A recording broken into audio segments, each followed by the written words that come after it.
All right, about to play the music. Is your phone plugged in? Oh, yeah. There it goes. Yeah. Sweet.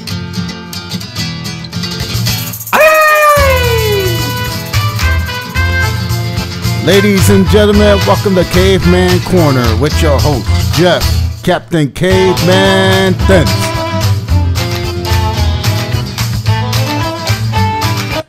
That's a pretty pain-free opening. You're getting better and better and better, Ray. You're like a professional. Hell yeah. Hell yeah. And you don't sound sleepy like that. Remember the one podcast? You're like, hello. Oh, yeah, I was tired as hell. I'm about 6 energy drinks deep, so we're going to be live and awake tonight. How's it going? Doing all right. How about everything with you? Good, man. You see that shooting over there at 7-Eleven? Yeah, man. Cheektowaga, man, it's turning to the east side. Yeah. I thought that was you for a second. Nah. No hookers fell out of the trunk, so it definitely wasn't you. Nah, I wouldn't do no shooting at what was it, like in the afternoon or yeah. something? Ray's not even awake then. I catch somebody like 4 in the morning. Yeah. I want to thank you and for our guest today, who is going to be Scott Ferrozzo. Woo-wee, Golden Age UFC fighter. Yeah, Tank Abbott. Yeah. He fought, oh, Jesus Christ. That guy in the he wore a singlet and he fought, was it Guy Metzger? He fought, Tank Abbott, Vitor Belfort. Yeah, Vitor fucked him up. I remember that fight. I feel bad. That was like full steroidal Vitor. We gotta ask him about that. Yeah. I seen him, man. He looks good, man. He's in shape. Oh, yeah? Yeah, he's in shape, and he wants to fight somebody. Oh, we'll ask him about that. Yeah, I know what you're talking about because we talked about it before the podcast, but yeah. I can't wait to see that one. Yeah. Excuse me, I'm sorry there. Go ahead. Yeah, he's down for some bare knuckle boxing too. Fighting, bare knuckle fighting. Yeah. David Feldman, if you hear this, sign him up. For sure. That would be a crazy fight. It was Jerry Bolander. I just looked up his record. Oh, okay. Yeah, it was Jerry Bolander. I remember that fight too. Yeah, that was a crazy fight. And Bolander finally got the guillotine on him, man. Ugh. That was so cool they wore singlet though. I was so happy for him. And back then, for a guy his shape, he had pretty good cardio. Yeah, really good stamina, actually. Yeah. Dude, he was a warrior. All those guys back then were warriors. That's why we love the Golden Age guys, man. They were just there to fight. Yeah. It wasn't a lot of money in it. It wasn't, like, glamorous, and you didn't get millions of dollars. You just went out and you fought. And those guys were warriors. And then when there was training back then, they really fucked up the training partner. Hopefully he's got some stories about that. I want to ask him, he had a staph infection once, too, and I heard he lost some of his foot or something. So I definitely want to talk to him about that. I read a whole blurb on him on ShareDog. Is that good news right there? Good source? ShareDog? Yeah. I think ShareDog's a pretty good source. It was a few years ago. Okay. I thought it was like maybe one of the fans putting up stories. No. It was like an actual article that they wrote. Okay. Yeah. Ray doesn't really do any prep work for the show, so it definitely shows. But he does get the guests, and that's the most important part. Right.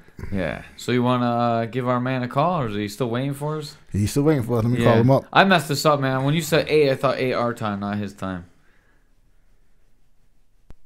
Ray's got a lot of stuff on his belt trying to figure out these time zone bullshit. Yeah, man. I'm going to make you a printout of what time is what time everywhere. I make sure I asked him yesterday, like, are you Central? He's like, yeah. If we have any fans that are listening to this right now that are good with time zones, please comment on this and leave Ray some sort of sheet on what time zone we're in and what time zone every place in the United States is. And then you're going to start getting guests out of the country. We're going to have to get one from out of the country, too. Yeah, from Japan and shit.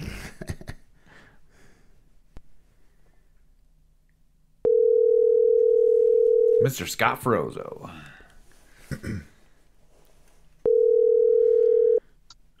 Hello? Hey, what's up, Scott? What's happening? Welcome to Caveman Corner podcast. You guys, you're keeping me up, right? I should be in bed by now. It's all Caveman's fault. It's not my fault. He comes home late. Yeah. Definitely get home late, right. man. You know me, I got to get my beauty sleep. Damn, dude, what time do you go to bed? Well, I'm up at 5 o'clock. Well, really, my wife wakes me up at 4 in the morning. Damn. Yep.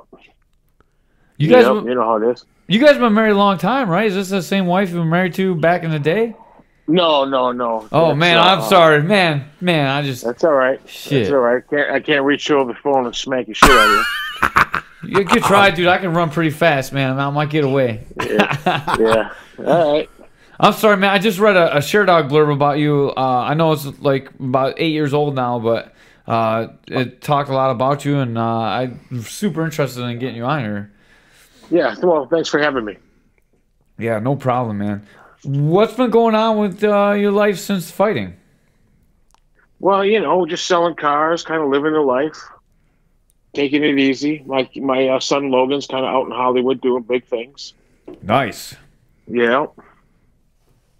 Ray So said, other than that, go ahead. I was about to say, Ray said you're in really good shape right now, man. Who is? Ray said that you're in really good shape right now. Well, I mean, Jesus Christ. I look at Coleman, Tank, friggin' Varlands. All them fuckers are looking like they're 60, 70 years old. Hell yeah. Paul looks old. We had him on the podcast, and Yeah? he has the best radio voice of anyone that we've ever had on the podcast. We had Mark Coleman on too. I remember when I first saw Paul Varlands in Buffalo when Marco Ruas stomped the shit out of his feet. Oh, my God, yeah. I was at that fight. That was the first time they brought me out there, and I can't remember his name. It wasn't one of the executives. I go, yeah, because Tank was out in the crowd, being a dickwad. And I looked around. I looked at him and said, well, you want me to go kick his ass right now? and the guy goes, and he looks at me and goes, if you touch him, you will never come to the UFC ever. Damn. He was a poster boy back then. Huh? He was their poster boy back then, the bad boy of the UFC. Yeah. That's when he got off of suspension or was on suspension because he got in some fight. We're actually out of... I wish Tank all the best. I hear he's not doing real well. Yeah, we actually heard the same thing too. We're actually out of Buffalo, so we were both at that fight too, and those leg kicks were so loud when Marco connected on it. I was like, crack! I was like, oh my God, that dude is tough. I remember being in the back there and seeing Varlin's legs and how swollen they were. Oh my God. And Oleg Tatarov? Yeah. Yeah, the size of his head when that was done. Oh. I remember him saying to one of the roughs, "Please don't let my mom see me like this." Damn, dude. Yeah, I remember that. That was freaking gnarly. We were just saying before we had you on, we love you guys, the golden era UFC fighters, guys that were just there to fight. It's not like there wasn't a whole lot of money in it. You guys didn't get super famous, but you guys were there to fight, and every one of you guys went out there and fought. Yeah, that was the deal, destroy or be destroyed. How was the training back in the day? Well, I because my belly, so I had to train around my belly. But I just had to do a lot more than anybody else did. I think I just so I could have that wind. Don Fry was a big part of it. Becky Levi was a big part of it. And then John Longstreet. I don't know if you guys really know who John Longstreet is. I don't know John Longstreet. Can you tell us a little bit about him? John Longstreet was an undefeated PKA world champion for 7 years in a row. He was undefeated. He was with Lightfoot Gordon and all those guys back in that era. And he just he lost his last match, and that's when he retired. But he was a hell of a kickboxer. And so I met him one day. He was in the news here, and I reached out to him, and then we became friends and trained ever since. Man, that's awesome.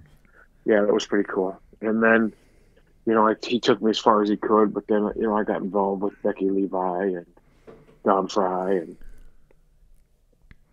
Becky Levi is another person that doesn't get a lot of attention these days. Like a lot of the UFC guys originally were working with her. Can you talk about her a little bit? Becky Levi, I got the privilege to see her last year. I was in her town where she lives, and I just happened to go into the gym. And all of a sudden it dawned on me, oh my God, I've seen pictures of this place. And then boom, she was there, and we had a great reunion. But Becky Levi was one of the. I think she was the only woman to ever beat a man in a UFC style fight. Wow. And then the guy cried and complained about it. She beat him again because they went at it again. But Becky Levi was a hell of an athlete, and I got nothing but respect for her. She hasn't changed a bit. 20 years later, after I haven't seen her in 20 years, I walked in and it's the same Becky Levi. Hasn't changed a bit. Can you talk a little bit about what her role was, what she helped you guys with in the UFC times back in the original days? She was mainly my cardio coach. She just made me run. She just trained me to get my wind going. She was a real good jiu-jitsu, but she just brought me to the right people for the jiu-jitsu, things like that, and to learn some ground and pound. She had a friend that was the boxing coach at the Army base in Sierra Vista. And then she set up a match between me and the heavyweight champion of the Army, 4 rounds. So she helped me quite a bit with, training my lungs and getting myself ready to go. And then she brought me to a gym where Fry trains and everybody else trains, and that's really kind of how it all went down. I had Don Fry. Don Fry introduced me to Becky Levi. Amazing. She was in his corner and for a long time. You always seen her. Oh, yeah. Yeah, you always seen her come out, and not a lot of people even know who she is, but the true fans back in the day recognize that name and what she contributed to the UFC at the time. Oh, yeah. Becky Levi was a big part of early days, and the truth is that she trained Bobish, she trained Fry, she trained Severin, and she trained me. Quite a list of names there. Oh, yeah. People. Oh, I remember Bobish coming out while I was getting ready for the fight. He came out to wrestle with me. That guy had freaking tree trunks for legs. He's a beast. Oh, man, he was a beast. I can't imagine what that room sounded like when you guys hit the mat. Holy fuck. Funny story. We're all going to the movies, right? And I rented a Taurus. And there's 8 of us. There's 8 of us stuffed into this Taurus, right? Car built for 6. And then there's me, Bobish, and some other freaking dude in the middle of us, and then the rest of them are all stuffed in the back. We pull out of the parking lot, and Lowrider's song comes on. Now this Taurus is already hitting the ground. This is no lie. We go over a speed bump and it starts to scrape. and this song, Lowrider's going on. So we roll the windows down and just crank it. Everybody's bouncing up and down in the car. It was hilarious. So we pull out. We get to this intersection. This intersection was huge. There's 3 lanes in my side.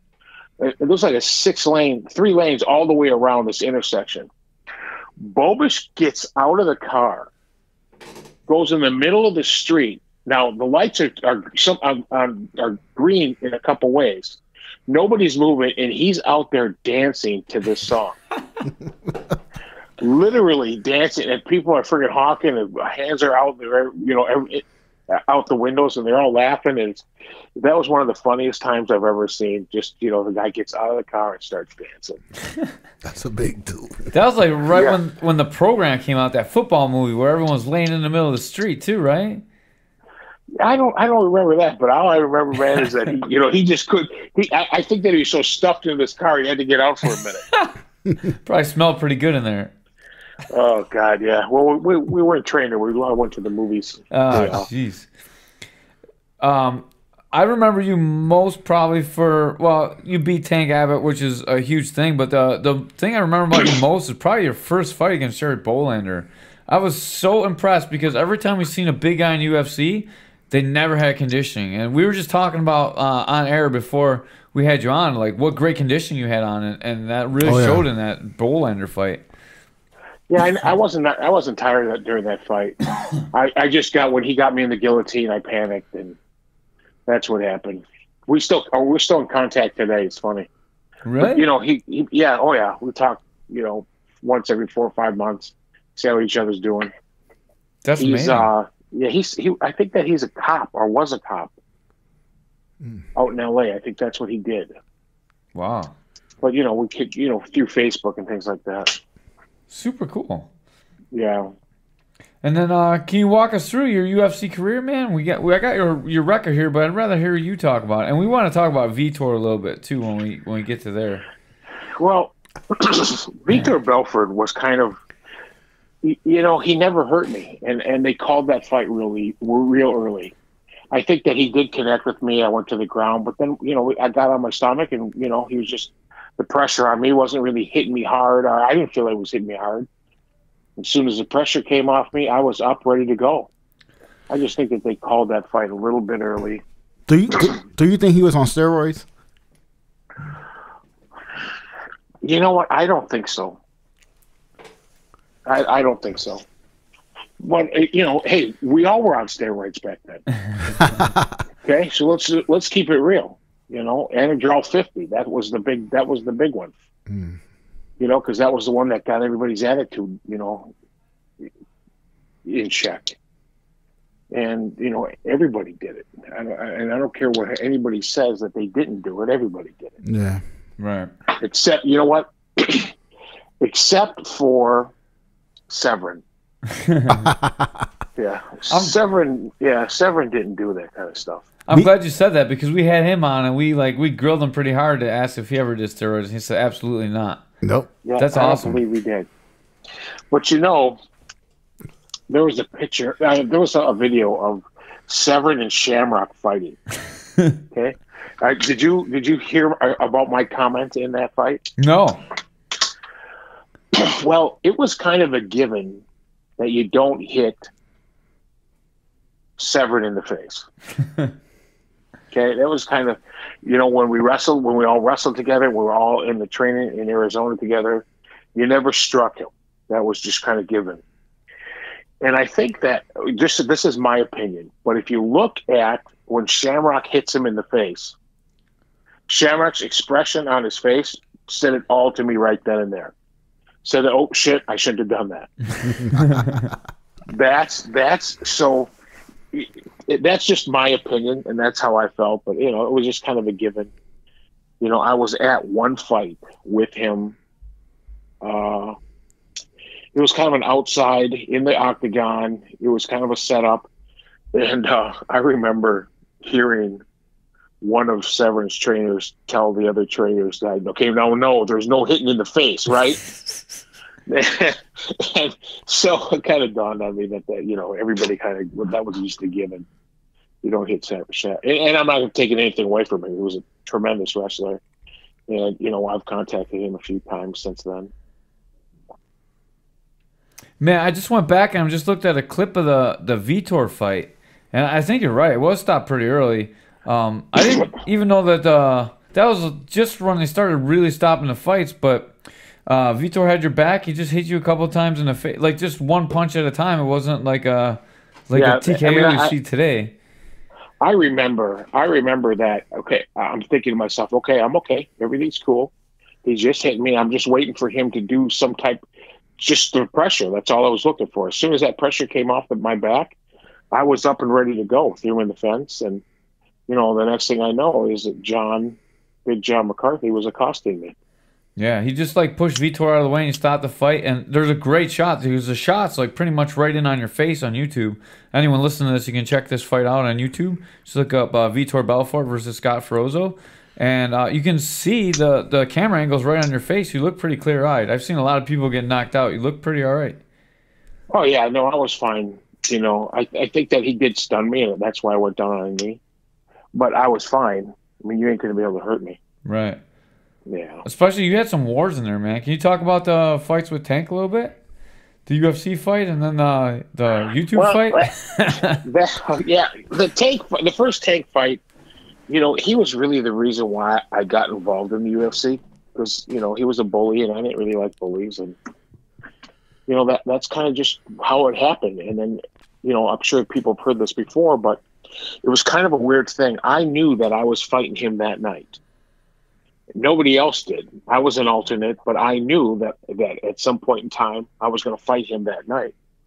And as soon as, I can't remember which fight it was, but as soon as that fight went on, I went to the back dressing room and started getting warmed up because I knew that I was going to fight Tank. So they were looking for me. They come in the locker room, and here I am, gloved up. I can't remember what I was doing, probably jump ropes or something like that. And he goes, "Are you ready to fight Tank?" I said, "What do you mean you were ready? I've been sitting back here warming up." And that's kind of how it went. So, it was all about timing. The gods were with me that night, and I had a lot of fun. There is one punch that you're going to see, that you could see if you ever look for it, that it was an uppercut that came from my ankle. And just straight up through my right arm. And I hit him so hard, and I'm thinking, oh, man, this fucker's going down. He glazed, his eyes kind of glazed over, then all of a sudden, boom, he was back. And I'm thinking to myself, what the fuck am I going to do? Yeah, but that was a good fight. We had a lot. I had a lot of fun, and we went to the back of the training room, and they didn't want me to go. My trainers didn't want me to go on anymore. Coleman probably would have came out and kicked my ass. It would have been funny. There ain't no question there. I would have lost that one. They always say that you had a cut. Did you have a bad cut from that fight, or? Oh yeah, I had a big cut over my eye. But I'm one of these kind of guys. I'm not a bleeder. So as soon as the cut happens, it bled for a moment, and then it was over. And so it wasn't the cut. It was that I took. I can't remember. Maybe it was 6 or 7 liters of fluid at the hospital. Jeez. I mean, I was a sweaty bastard. Pretty dehydrated. Just so everyone knows that's listening to us, in the old days, UFC was a tournament-style fights. So these guys had to fight 3 times in one night to be the tournament champion. So what we're talking about is he had already beat the alternate. He beat Sam Fulton, and then he beat Tank Abbott, and then he was going to go on to the finals, but he had to withdraw. So just so our fans can understand what we're talking about. Yeah, and you want to hear a funny story? Yes, sir. So many years later, Brad Kohler. Remember Brad Kohler? Oh, we've had him on. He kind of scammed us a little bit, so I don't really like him all that much. But he scammed everybody. In fact, he had to leave Minnesota because there was some Native Indians that were going to kill him, and that's the truth. He scammed us on that the man versus woman bullshit fight when it was a worked fight, and he came on here and he said it was all real. And then we had a big debate with him, and he's like, "Oh no, it's for real, it's legit." And it was a bunch of bullshit. But go ahead, I'm sorry. He scammed out some Native Indians that were real big people in Shakopee. They have that casino and all that, and he kind of really screwed them over. But anyways, me and Kohler, but way back in the day when he was a good guy, we used to throw fights.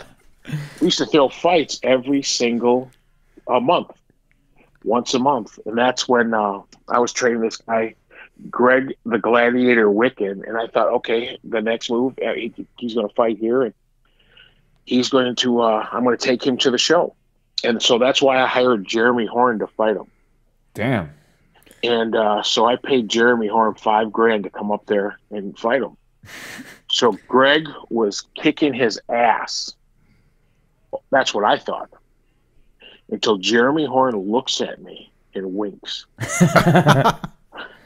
Okay, now Greg's on top of him, pounding the shit out of his face, right? And he casually just looks over at me, and he gives me this wink, and I turn around and I go, "Oh!" I threw my arms up. I didn't even watch the rest because the next thing I know, freaking Greg Workman's in a freaking guillotine getting choked out. He comes to me later and says, "Well, Scott, I just wanted to give you your money's worth." Damn. Oh, we had some good times with Jeremy Horn, man. I remember sitting in, we were in Quad Cities, Iowa, for a UFC fight down there. And Jeremy Horn has to lose like 13 or 14 pounds before weigh-ins. So me, Jeremy Horn, and a couple other guys, we got him in trash bags. And we drug the bike inside the sauna. And we're making him ride the bike, do jumping jacks, and he made weigh-ins. Damn. I hope you guys got some oven mitts. Those handles get hot in the sauna. Oh my God, it was bad. Everybody, because it was at a regular gym. Yeah. So people were kind of trying to come in, and the bike was in the middle of the floor. They're not that big. Yeah, that was a good time with that guy. Did you get go ahead, I'm sorry, keep going. No, go ahead. What were you gonna ask? I was gonna say, did you get any time in with Militich while you were down there? I did, yeah, because it was there were all those guys were down there for that UFC fight, but I didn't do anything with Militich. In fact, I was just helping Jeremy make weigh-ins, and gotcha. I was just there as a spectator, really, and because I knew him, I helped him out. Yeah, we had. I didn't do much. I was gonna say we had a couple guys on, and Militich. Everyone says that Militich is a great guy, and he helped everybody, and I think he's way nicer than he looks. Yep, he is. He is. No, he's a good guy. And then the Tank fight. You want to hear about the backyard? Yeah, I want to hear about the backyard fight for sure. That's right up my alley. So this dude calls me up and says, "Hey Scott, you want to fight Tank Abbott one more time?" I go, "Hell yeah!" And unbeknownst to that guy, that I just had gastric bypass. Not more than 30 days. Damn. Before I was going to fight this guy. I mean, I still had the staples in my stomach when I fought Tank. But previous years to that, I had caught a staph infection in the grass while I was mowing my lawn, and it took part of my foot away. So it was tough getting into cardio, some good cardio and all that. But there was no fucking way I was going to pass up kicking Tank's ass again. No. But as we all get older and that fire kind of leaves your body, although your brain still thinks you're freaking 20. So we're sitting in the lobby for almost 2 hours, and me and Tank are just bullshitting with his dad, and we're having a real good time, the night before the fight. Well, the fight was supposed to be on pay-per-view. It was supposed to be a lot of things, but because of the boxing commission got involved, they were going to say that anybody that fought would have gotten arrested. So I said to myself, and I said to these guys, well, why don't we just go find a backyard to fight in? So that kind of spread right away with the guy that was putting it all on. He goes, yeah, we'll just go over to my buddy's house in the morning. We'll fight over there. So basically, that's how we got in the car that morning, and we all drove to this guy's house, got in the backyard, and that's what you see. Damn. But you also see, there's. I think that you see that fight. It was a little bit edited. I smacked Tank a few times right away, and then he quit. Well, in the back of my mind, he bent over and said, "I'm done, I'm done," and I was just about to kick him right in his head, but then his dad's voice got in my head and goes, "Nobody's gonna get hurt, right?" And so I didn't, and I backed up and I said, "No, we'll let Tank recover, and he'll be okay." And the reason I did that was because the guy paid me so much money to go to that backyard fight. I felt bad that the fight was only lasting a couple minutes. So once he got okay again, we engaged again, and boom, boom, boom, and he quit again, and then I gave him a break again, and then that's why, because that's how come it lasted so long, because he kept I kept giving him little breaks, but I haven't seen the tape in full. I've never really seen it, so it doesn't. It's something I just haven't done just to watch that fight. I caught a clip of it on YouTube, but it's pretty edited. I heard the fight was 18, 20 minutes. The clip itself was like 9 minutes, and most of it's just with Tank on top. I don't know if he edited it or what. Well, then what happened is that we were wrestling, and of course I don't have any. My toes and my foot were are gone, and so I tripped up and he fell on top of me. So he's pounding away on top of me, and I'm just kind of laughing. But then I'm thinking to myself, oh my God, I can't breathe. Because literally he's on my chest where my staples are. And I can't breathe. And I'm literally 1 second away from tapping out. And then he moved about an inch, and I got some breath in, and boom, I was good to go again. So I don't, and even in that tape, we're standing toe to toe, and I kind of put my hands down a little, and he's hit me a couple of times in the face. I'm going, you ain't got shit anymore. You ain't got nothing. So there's a lot that you don't see there, but it was a good time. And the truth is, I got paid more money for that fight, and the stuff that the memorabilia and people had me sign stuff than I ever made in the UFC. Damn, dude. That's sad, but I'm glad at least you made a little bit off of your name. Yeah, no, I made a lot of money that day, and it was a good time. And unfortunately though, that the guy that put the fight on kind of, I'm going to talk some shit about him right now because his name is Brian Grooms. Oh, go for it. Brian Grooms has my tape, or had my tape, that says "Fear Me" when I first came into the UFC. You know that cape? Oh, the cape. I thought you were saying tape. Yep. Like CAP. No, the cape. Yeah, I know what you're talking about. Yes, the cape. Yeah, he stole that cape from me. And now it's somewhere in some museum, the MMA museum, and that thing belongs to me. And if anybody could ever get it back for me, that would be awesome. It's not at the Brian Moore Legends MMA Museum, is it? I think somebody has my cape, and they show it. And it's my cape. It was taken from me by Brian Grooms during that time, and he just never gave it back. And I heard he sold it to somebody, and that was the end of it. Brad Kohler's partner, the collector, the UFC, the MMA collector. What's his name? Oh, I forgot. He robbed us too. Something starts with A. Yeah, it would be an awesome thing to get that back. Yeah. Let's talk to Brian Moore. He might be able to track that down for us. We know the guy that has MMA Museum, Brian Moore. We'll contact him. But he don't got the museum up though. No, but we'll contact him. I bet you he might be able to help you find it. Yeah. Well, somebody's got it. If they paid for it or whatever, I'll reimburse them. But it does belong to me, and I would like it back. Caveman on the case. Yeah, we'll find it. Yeah, I'm sure people will be listening to this, and maybe they know. Yeah, they could send me a request on Facebook. My name's Scott Ferrozzo on the Facebook, and it'd be nice to find it. I got a couple questions about your foot. And were you were misdiagnosed with gout, right? Yeah, that's exactly right. Yeah, they misdiagnosed me, and then 4 days later. 3 days later, the guy walks in the office and looks at me and goes, you don't have gout, and I got to open you up right here, right now. And so that was kind of, that was a real rough time. It took over a year to heal.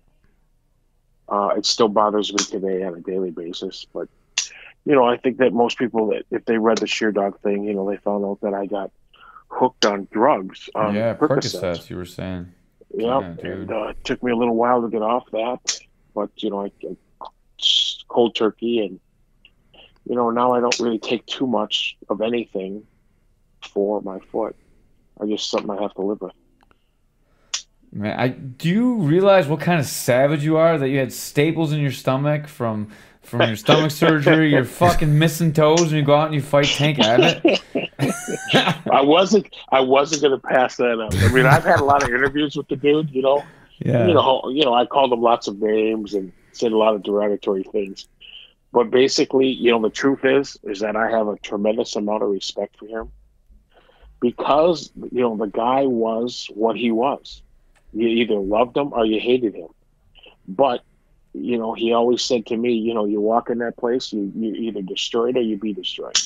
Damn, dude, you are a goddamn savage. I work out with guys now. They're like, my foot hurts. I don't think I'm gonna fight this fight. Dude, your toes are off. You got staples in your stomach. You're like, all right, let's fight in the backyard, not even in the cage. Yeah, these young guys. Oh, my toes hurt. I jammed my toe. Yeah, well, that's the millennials for you. Yeah. We just want to make sure that we're reaching out to all the golden age guys like you, and make sure they get some of the respect they deserve from today's. Oh, hell yeah! Man. Well, it was a sport that was long in coming. And even I did a big review for U.S. World Report, And I said way back in the day that someday that this sport will take over the boxing, and the athletes that are fighting today could no longer compete in the athletes that would fight tomorrow. And really, you know, I sometimes I feel that's 100%. But I think that most of these fighters forgot that, you know, this is ground and pound. This is getting them into the fence, punch them in the face, you know, getting them to submit. You know, people don't realize that there was only two ways out when the UFC first started. You either quit or you get knocked out. Yeah. That was it. You know, I can't remember what the fighter's name was. He got all his teeth kicked out. Taylor Tooley in the very first UFC fight got his tooth kicked right into the commentators. Yeah, fly right over. Yeah, that was pretty sweet. Yeah. The first fight. Yeah, yep. It was savages back then too. You know, and today they've got a lot of good fighters. I'm glad they're all getting paid because, you know, the fight game is a full-time deal. Me, I sold cars. I trained for 3 months, left my house, left my kids, and, you know, was gone for 3 months. Staying at Becky Levi's house in a room, you know. Right. That's how it was for us. And there's no, like, big mega gyms either. They were just first starting when you were there. Like, Militich was the first real big gym. Yep, Militich was. You know, Shamrock had his place. You know, but there was, we did it at Dakota Sport and Fitness. Don Fry, me, a Big Matt. You know. What do you think about Ken Shamrock? You know, I don't know if a lot of people know this, but after I beat Tank, me and Ken Shamrock were to fight. There is a poster somewhere around that Ferrozzo versus Shamrock. But Shamrock went into the WWF at the time. So that was kind of pushed at a mix. Yeah. But I can't remember who asked me if I would do that. And I said, yeah, absolutely. And you know, the truth is that, you know, and I told him that, you know, hey, there's probably no way I could beat Shamrock. But Shamrock knew that he would have took a beating. For sure. You know, Shamrock's such a much better tactician on the ground than I would have. I would love to see that fight. Yeah. That would have been. I would have got that pay-per-view for sure. Yeah. Okay. So going back to Brad Kohler and us throwing those fights at fights all the time. You know, Coleman came out to one of those fights, and me and him got in the ring, and the crowd went freaking crazy. It was awesome, but you know, I probably would have kicked his ass then because he only weighed like 180, 190. He was looking rough back then. Yeah. Oh, like when was this? What year was this? This was probably in 1999, 2000. Damn. Yeah, when Kohler,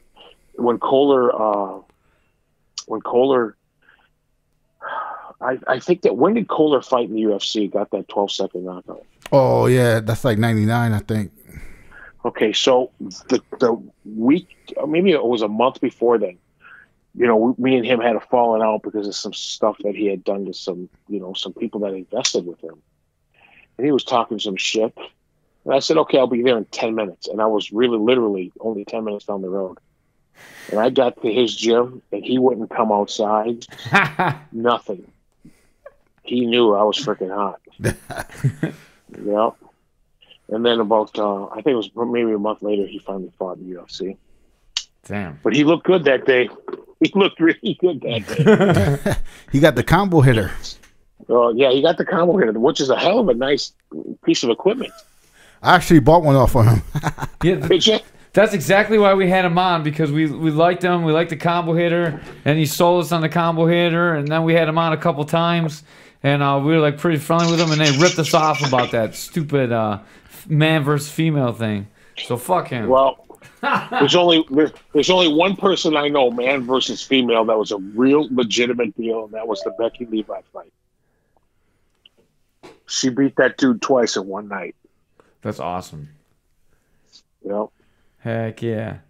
All right, man. Well, we appreciate having you on. Wait. Hold up. Go ahead, Ray. I'm sorry. Oh, bare knuckle fighting. Oh shit, I forgot. Yeah. What do you think about that, Scott? Well, I hope that they start to get paid. I hope that I like it. I've watched maybe one or two bouts, but Shamrock is in that pretty good, right? He's got his own promotion going on, but he fucked us because he was supposed to come on our show, and I took 2 days off of work, 2 days in a row to do this interview, and he fucked me, so I don't like him either. Well, Shamrock came out here to Minnesota a couple times, and I was with his first wife and their kids. I kind of showed him around town while he was in town. Shamrock's always been nice and courteous to me. Good, I'm glad he was, and we were gonna super happy to do this interview. We talked to his PR lady, and then he was gonna come on, and he didn't come on, and they blamed it on her. And then he said he'd make it right, and he'd come on the next day, and then he'd come on then either. So I was a little aggravated. I wonder why. I don't know. But bare knuckle fighting, we got David Feldman on, and he's the promoter in that show, and pretty good fights. He got a lot of.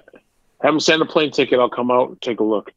Heck yeah. His guys actually get paid, too. They're actually coming to Buffalo. Yep. They're going to be at the Seneca Niagara Casino. So they'll be fighting here on Indian land. Oh, wow. So we're pretty pumped. Buffalo. Yeah, that's where my first deal was, in Buffalo.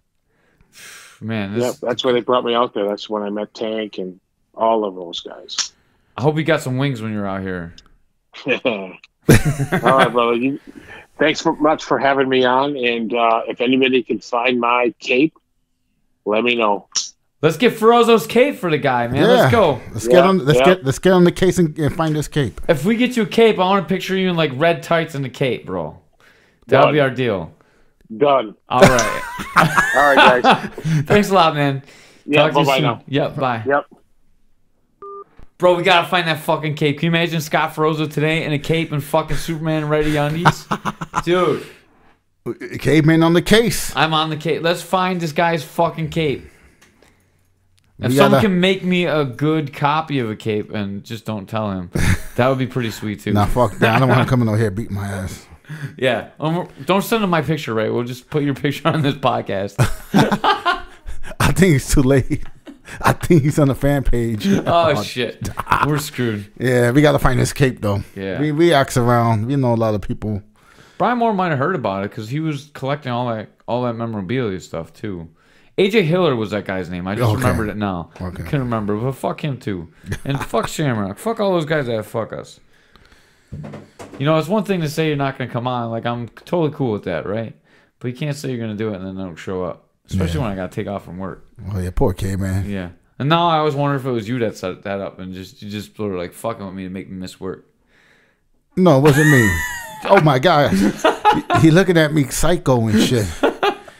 No, Caveman, I swear to God, it wasn't me. Yeah. Man, I got scared there for What do you think? I got nice clothes on today. I don't look as scary. Oh, you look like a psycho white man. Dress up nice. And they're laughing and they will stab you in the heart. Yeah, white people, you can't trust them.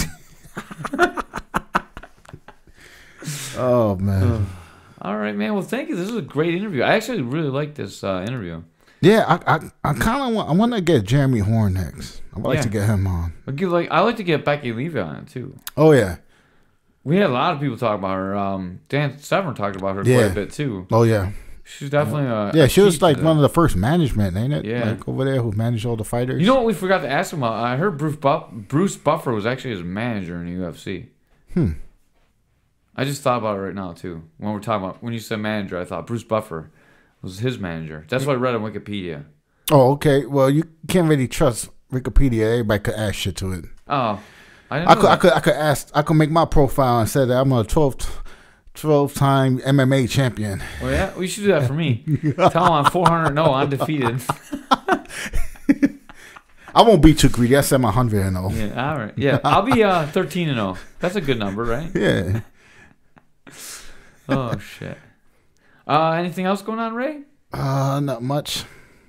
We talked about the Derek and Pat fight last time, right? Yeah, because it was Sunday. Yep. Yeah, Pat's looking good, back in the gym, training hard. Derek came to Integrity today, training hard, enjoying that win. What else is coming up? Keith's K4 fights are coming up soon. RM 11 seminar was Friday. That was amazing. But that was kickboxing, right? On Buma. At Buma, yeah, that was a good seminar. 3.5 hours, dude. He Russian, not so good English, but really good seminar. Russian? Yeah, he's a Russian guy, dude. The Russian guys are tough. He was tough as fuck. He didn't care that we were tired. 3.5 hours, no break. Let's go. Didn't matter if it was a seminar or not. Oh, man. Yeah, it was good. It was good times. And then wrestling class was really big. Pat Mix beat me up on Saturday. Oh, yeah. And then Integrity on Sunday, dude. It was a good weekend. Yeah. Yeah. When you come to Integrity? Let me ask you this. I forgot to ask you, how's the jiu-jitsu people doing? Amanda and Josh. Amanda got gold, or silver, I mean, and Josh got gold. So, between the couple, they got gold and silver. Josh looked amazing. He had some good passing, good takedown. I seen a picture of him there. He looks pretty good shape. Yeah, dude. He slimmed down, right? Remember how fat he was when he first came to Integrity? Dude, he's in good shape now. I'm jealous now. That could be you, bro, but you don't come on Sundays. I'm jealous now. I need to get back in shape. So Karis had her watch on today, and it tracks like how much you do. Yeah. She took it off when she does jiu-jitsu, right? So when we roll, she takes it off. She had 2,022 calories burned today, just from like cardio class and some of the some of the striking at the gym. So that's like a whole day's meal, or a whole day's calories that you could have spent today, Ray. Yeah. Instead of taking your kid somewhere special. Yeah. That's better. Always take your kid somewhere special first. That's really more important. But you should come and train with me as much as you can. Yeah. And I still want to do those pictures with Mickey, so we gotta get to WNY. Yeah, I gotta fucking print out a picture of his fucking ugly mug. Yeah. Oh, and I want to say congratulations to Sharday. Oh yeah, registered nurse in the house. Yeah, that's awesome. Congratulations, Sharday. Even though you're not gonna listen this far in, it's awesome that you did exactly what you went to school for. Yep. It's super impressive, especially being married to Ray. With Ray, whatever. Are you guys married? No. Yeah, not married. But I need a nurse in the house to take care of me. Yeah. Now that when I hurt you at the gym, you can go home and get taken care of. Yeah. Also, I take the insurance cards, so when people swipe their card, I can take it. So Ray's gonna become an Integrity member. Independent health bonuses card. Yeah. Bonus card. Yeah. I'll swipe all your shit. So bring it by. Anybody. This is not just for Ray. I get $200. Wait, $250. I get $250 a year. Mm-hmm. So I just finally got my card. I've been working at the Amherst School District for like 2 years. So I'm like, let me use this shit. Yeah, Integrity is registered as a New York State Health Club, so we can swipe the card. Okay. Awesome. We out of here. There's our Integrity news. You got to play the music, right? You can't just say you're out of here. Why not? Because you're the producer. It's your job to make sure this sounds good. Oh, I don't know whatever he was hitting during the interview, but that was really distracting, right? I did something? No, Scott. When we were talking with Scott. Oh. That like slapping in the background. I hope I can edit a lot of that out because it's really sucked. Yeah. Sounds like he's getting excited and slapping his hands or like his legs or something. We're going back to the flashbacks. Yeah. Sorry, I didn't mean to kick you. Man, you kicked me, Caveman. What's wrong with you? All right, fight fans. Caveman Corner. We are out of here from Buffalo, New York.